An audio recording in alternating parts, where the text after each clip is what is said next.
नमस्कार मंडळी.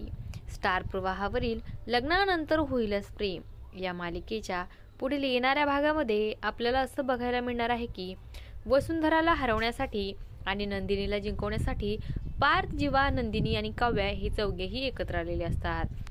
त्यामुळे आता वसुंधराची मात्र काहीच खैर नसते. काव्याने तर वसुंधराला ओपन चॅलेंज केलेलं असतं. तुमच्या मायलेकींचा खरा चेहरा मी सगळ्यांसमोर आणल्याशिवाय राहणार नाही. तर आता काव्या, पार्थ, जीवा, नंदिनी एकत्र एका ठिकाणी बसतात आणि दीपकला फोन करतात आणि त्याला धमकवतात. जीवा म्हणतो, त्या दिवशी नंदिनीला किडनॅप करणारा तू एकटा नव्हतास.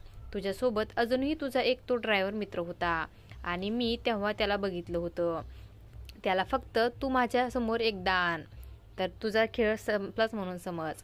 तेव्हा वसुंधराही त्या चौघांचं बोलणं भिंतीला कान देऊन ऐकत असते.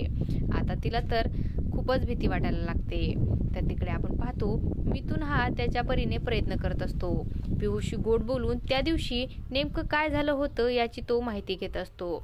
तेव्हा पिहू तिच्या बाबांना सगळं काही सांगून टाकते आणि बोलता बोलता म्हणते, मी त्या दिवशी व्हिडिओ काढत होते आणि तेव्हाच मला वसु मावशीने धमकी दिली होती. मग आता मिथुनला लगेच आठवते की व्हिडिओ तर चालूच असेल. त्या व्हिडिओमध्ये वसुंधराने पिऊला धमकी दिली होती हे रेकॉर्डही झाले असेल. मग मिथुन कसलाही उशीर न करता तो व्हिडिओ बघतो आणि त्यालाच एक व्हिडिओमध्ये वसुंधरा पिऊला धमकी दिली होती ते रेकॉर्ड झालेलं असतं. मिथुन तो व्हिडिओ नंदिनीकडे आणतो आणि सगळ्यांना दाखवतो. हा एक मोठा पुरावा असतो. लगेच नंदिनी बाबांकडे जाते आणि त्यांना म्हणते, बाबा मला माहिती आहे तुम्हाला माझा खूप राग आलेला आहे, पण माझ्याशी बोलण्याची तुमची इच्छाही नाही. पण मी तुम्हाला आता असं काही दाखवणार आहे की तुमचं माझ्याबद्दलचं संपूर्ण मत बदलून जाणार आहे. हा व्हिडिओ बघा. यामध्ये स्वातीने पिऊला धमकवलं होतं हे ते रेकॉर्ड झालेलं आहे आणि मी जे काही सांगत होते ते खरं आहे. तर तो व्हिडिओ बघताच विक्रमला मात्र खूप मोठा धक्का बसतो. त्याचा विश्वासच बसत नाही की आत्या असं काहीतरी करू शकते. तिनेच माझा विश्वासघात केला. तेव्हा विक्रम नंदिनीला म्हणतो, नंदिनी तुझ्या कठोर बापाला माफ कर. माझ्याकडून तुला ओळखण्याची खरंच खूप मोठी चूक झालीये.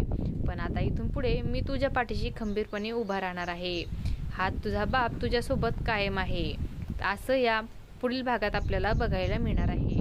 अशाच मालिकांच्या नवनवीन अपडेट्स पाहण्यासाठी आपल्या चॅनलला सबस्क्राईब करा आणि व्हिडिओ आवडला असेल तर लाईक आणि शेअर करायला विसरू नका.